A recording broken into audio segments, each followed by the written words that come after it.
Okay, so as you can see from the title, the original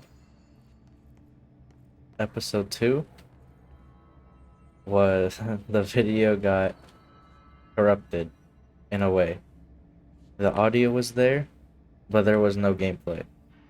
Well, there was, but it was in like a freeze frame. So it was something like, okay, imagine it like this, but without the pause menu. And it was like that for the whole time, and eventually, like maybe every 5-10 minutes, it'll show a different frame of the video. And not only that, uh, it also cut off 20 minutes of the episode. So the only thing that was good there was the audio, and I couldn't salvage anything else. So yeah, now I could have just done a replay of the game, got back to where I was, but the original episode, I had like a ton of fun. And if I do it again, I'm not gonna have the same reactions to gaining new abilities, gaining weapons, finding upgrades. The boss fight that happened, I'm not gonna have the same reactions because I already know where everything is, how to deal with things, how to avoid a death.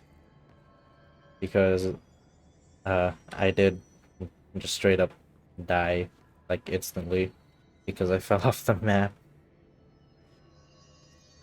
So yeah,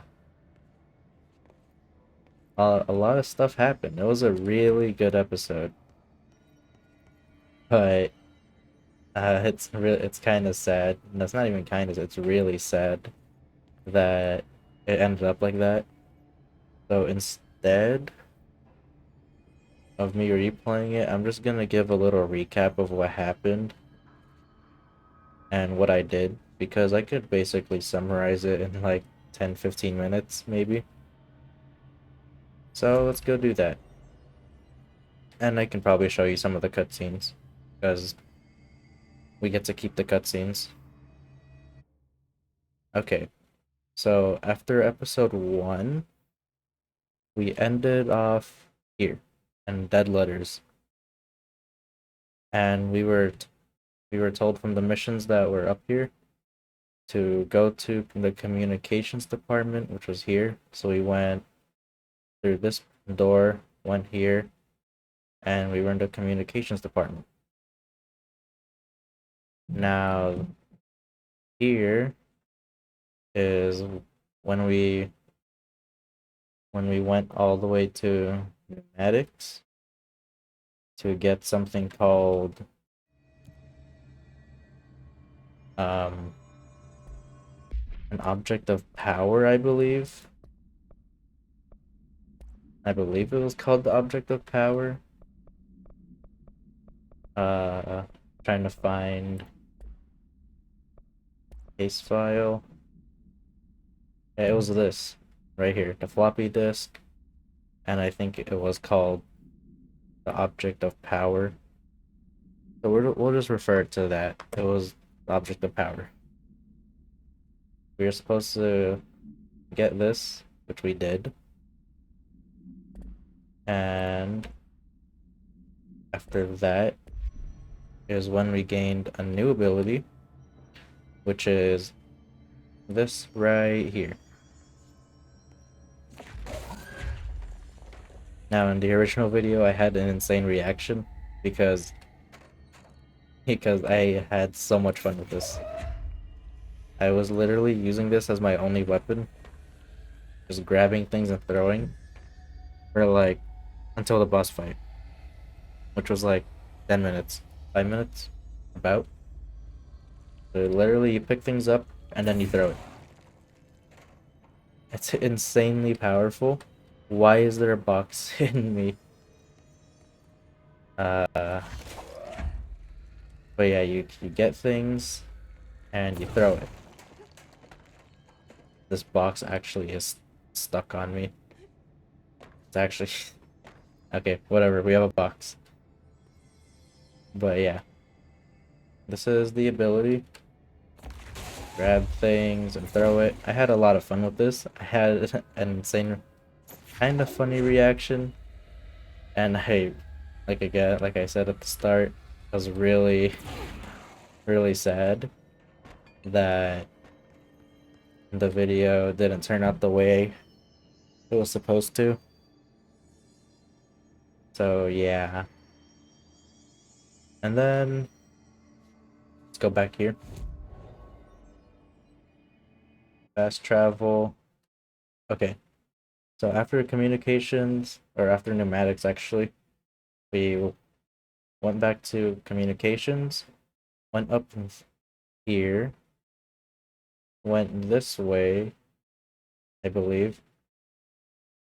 Or we went something like that, because I see a doorway there, to the mail room, which was the boss fight. Now the boss fight was basically uh using basically he looked like a normal enemy, but he was flying around the mailroom. So we had to shoot him down, and we had to shoot him down because I tried throwing things at him and he just kept dodging them.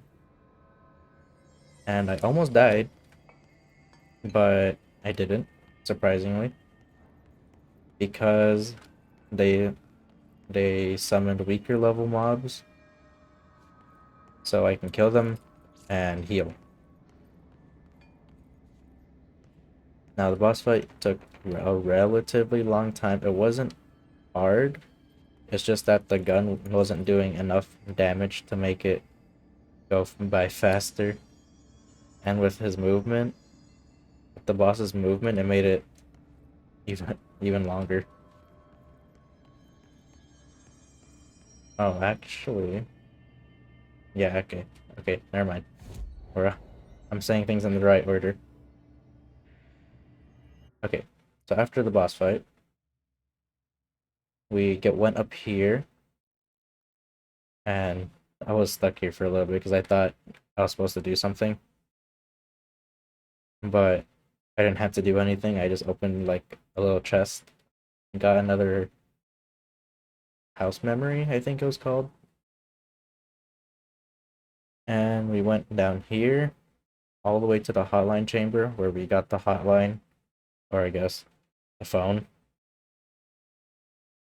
And we saw several cutscenes, which I can show because it's over here. The hotline. These 5 cutscenes were shown, so I'm gonna show them right now. You may need to turn up the volume, possibly, if you want to hear them more. I won't be talking in between cutscenes, so there you go. So let's look at the 5 cutscenes, and we'll I'll explain the rest after the coming storm.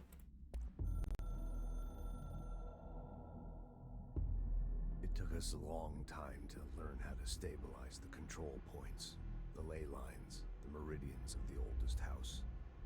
Darling found a way to soothe this beast. We discovered we must cleanse control points of all interference. It's my duty as the director, like Northmore before me. I couldn't manage it in my own house, at my home. I'll damn well do it here. Without the control points, the oldest house would swallow us alive. We'd be sealed inside an endless labyrinth, and no one would hear our screams. If an enemy ever managed to corrupt the control points, it'd be over fast, spreading like a cancer, leaping over the fire breaks like a crown fire. They are the weak point. Darling's right about that. He's wrong about everything else. Dangerously wrong. Suspiciously wrong. Has he been compromised?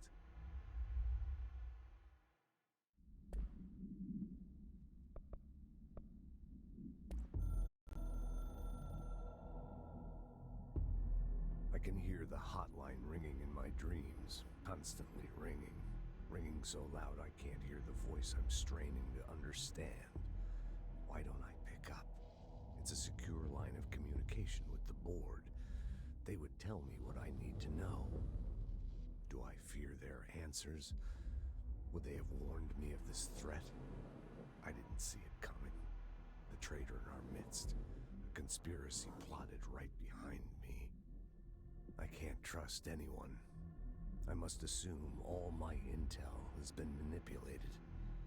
The hotline is the only channel I can trust. Bind it, control it. The rule and the ritual with objects of power. It can't be tampered with. The lifeline to the astral plane and the board. I must seek guidance. Soon. I'll rest first. I'm so tired. Always tired now. But I must reach the hotline. I think I'm under attack. An attack of dementia, exhaustion. It's a rain cloud making me forget. The hotline. I must reach the hotline.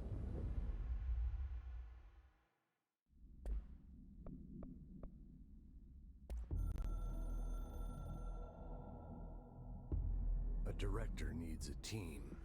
My management team. These people know the secrets of the Bureau as well as I do.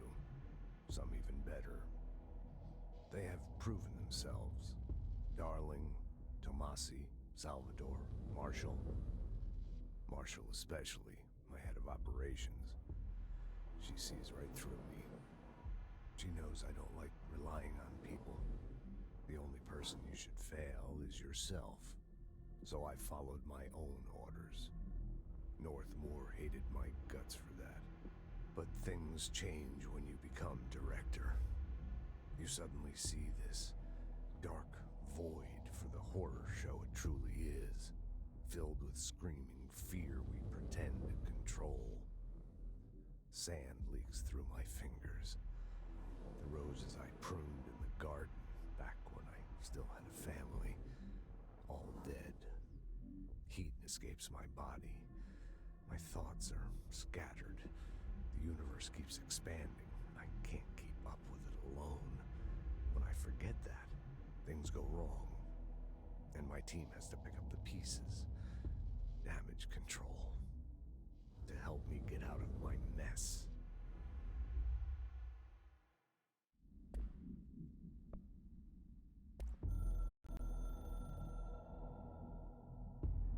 The Ocean View Motel and Casino is a familiar friend to me. I stayed in countless motels like it while investigating AWEs across the country, back in my field agent days. Those roadside motels all bleed together like a dream. Same and not the same. Anywhere and Whoa, babe. nowhere. Okay, let's restart that one. I don't know why it showed my character. The Ocean View Motel and Casino is a familiar friend to me. I stayed in countless motels like it while investigating AWEs across the country, back in my field agent days. Those roadside motels all bleed together like a dream. Same and not the same.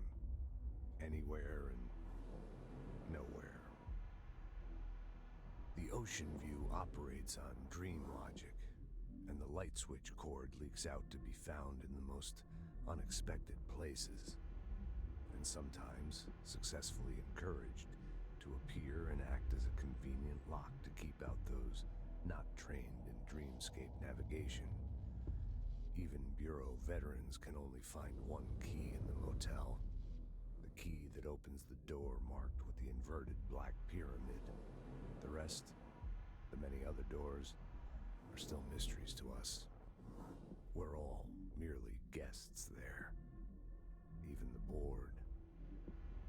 Sometimes I need to visit, just to breathe easier for a while. It beats the numb, sterile apartment I spend my nights in, insulated from everything but myself. I guess that's where the whiskey comes in.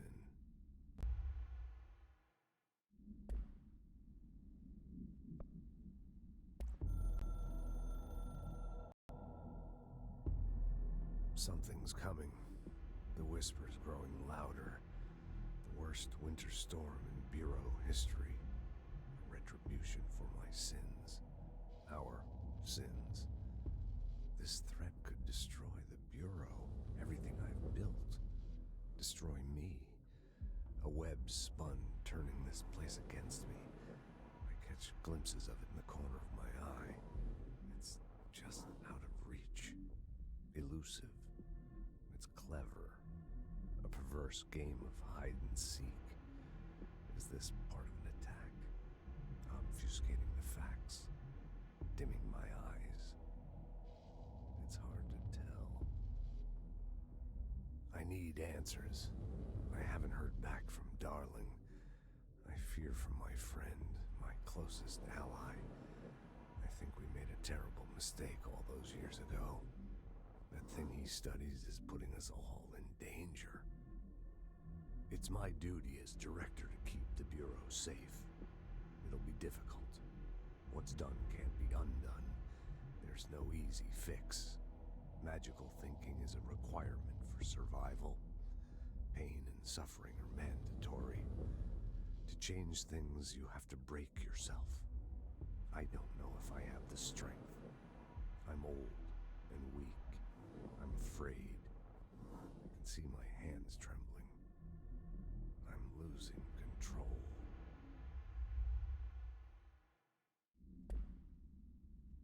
Okay.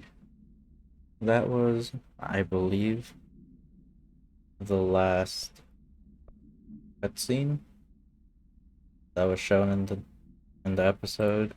Let me see what this one is.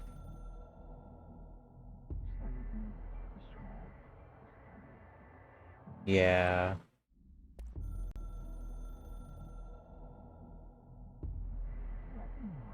Yep. We don't need to see that. We've already seen that in episode 1. Okay. So those were the cutscenes. And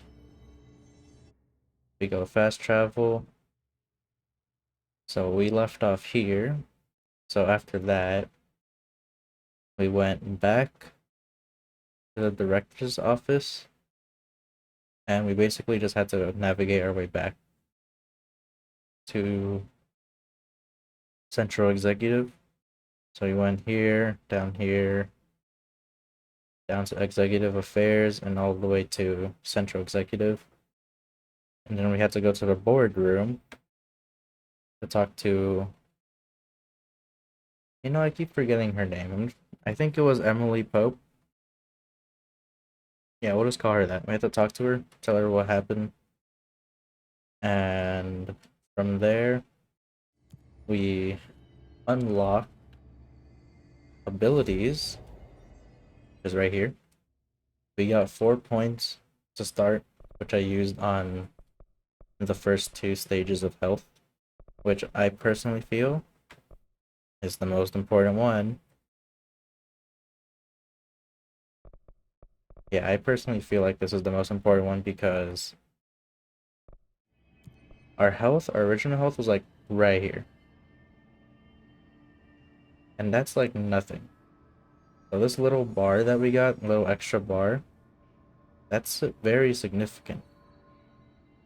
And if we can just keep increasing it, then we'll be fine.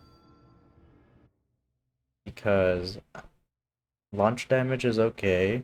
I do like throwing things. I still want to know where I can get more abilities, but that's for a different time. I barely use melee, but I feel like at some point they're gonna make us use it. So, yeah. And energy is just there. So, yeah. We got abilities, and we also got access to this gun, which is basically a shotgun pistol. As you can see right here, called the Shatter. High stopping power with a scatter shot that devastates grouped enemies at close range. not it's not even that good for grouped enemies. It's better at hitting single enemies because they're never grouped together. At least from my experience so far, they're never grouped together. So you're basically one to two shotting enemies, which is insane. And with this thing, projectiles fired, it basically gets two more pellets, I guess. Two more bullets. And this thing is powerful. I mean, like the two health bar mobs with the basically shield, which gives them the extra health.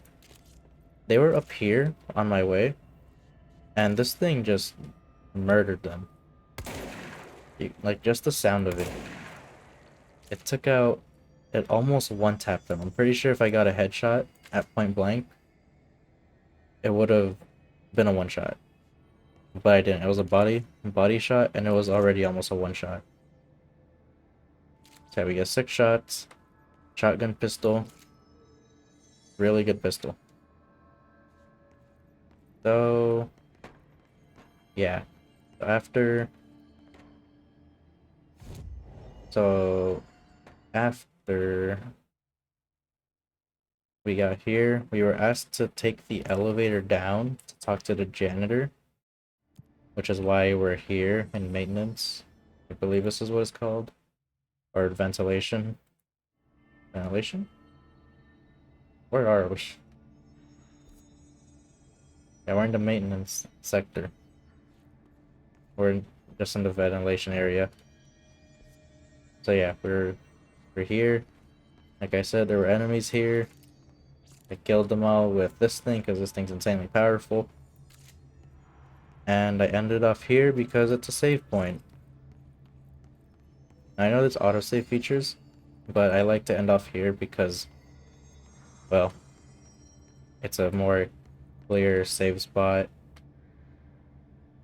and it's usually before something else happens. So a little cliffhanger effect, kind of, I guess. So yeah, that's what happened. I'm going to try to fix my settings again. Maybe it was something, I'm not sure. But I'm gonna mess with the settings a little bit so that I can possibly never have to deal with this again. Because I want a video. And, and a good one at that. So it was really sad and disappointing that I had to let go of this one, or the original one, and have to do a recap to represent episode 2. So yeah, sorry about that. I'll try to make sure this won't happen again. And don't forget, you can always comment down a game for me to play. Make sure it's free for PC, Nintendo Switch, mobile. Unless you want to ask me what games I have, because I have games such as, I don't know, Breath of the Wild, Resident Evil, the new one, the most recent one. So we can try those out if you want. Xenoblade Chronicles 2.